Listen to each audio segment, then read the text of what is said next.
I'm Pastor Matt, and this is the EMBER Exchange. So whether we're talking about something from our church, something from the Bible, or interviewing a guest, we will do it unrushed, one puff at a time. The same is the best way to enjoy a cigar. This week, I want to share something with you that came up in a Bible study this past week. And it wasn't really the topic of the Bible study, but it came up in discussion, and I haven't been able to forget about it all week. And so I think it's appropriate to share.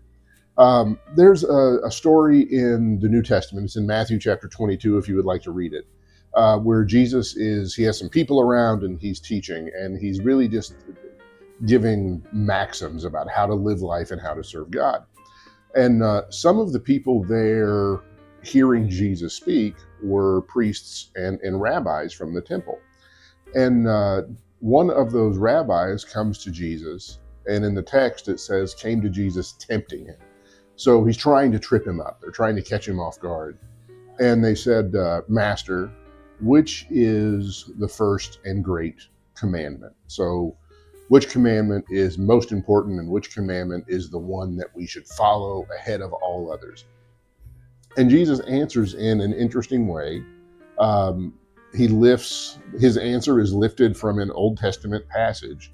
But what Jesus says, he says, thou shalt love the Lord your God with all your heart, soul, mind, and strength. And the second commandment is like the first one. You shall love your neighbor as yourself. And I think we've all heard those things, love God and love your neighbor. And that's not a wildly new concept to any Christian believer. But what came up in the Bible study that I thought was really interesting is about the love aspect of those two words, love, that are used in those two verses. Because there's a lot of meaning for love, and they're all used in the Bible, and they're almost always translated as love. And but sometimes it's brotherly love, or love of the brother, or love of someone as a friend. And there's one in the ancient languages. There's one word for that. And then there's romantic love, as you love your spouse. And there's a different word for that. But the word that Jesus uses when he says that we should love God and that we should love our neighbor, the word that is used there refers to the love of God. And that in the ancient languages, that word is agape. And I think most Christians have heard that word used, but it's really interesting to look at what that means, because it is not a feeling, because it isn't generated from within us. It is generated by God. So how do we express the love of God? And the love of God is expressed in action, not in feeling.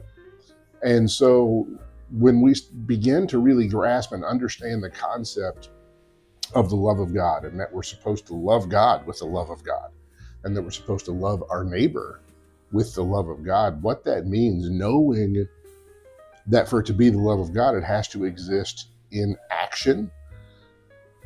What Jesus is really saying is the first commandment is that we should do what it is that God would have for us to do, because that is how we express the love of God.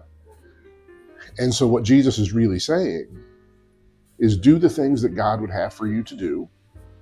And then when he transitions to loving your neighbor,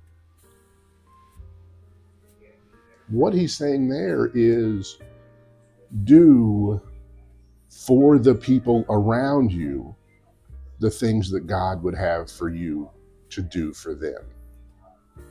And when we start to really grasp what Jesus is saying in the commandment that Jesus is placing on us as believers, that our behavior, both in general and our behavior specifically to those around us, should be driven by what God would have for us to do and what God would have for us to do for them.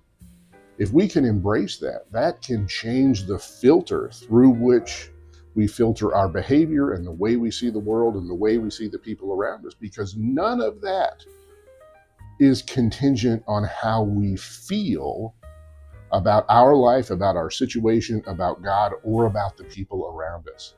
Because I know for me, the real challenge is I don't treat everybody the same. I mean, I like some people more than I like other people, and guess who I treat better? It ought to not be that way. I ought to treat everyone the way that God would have for me to treat them.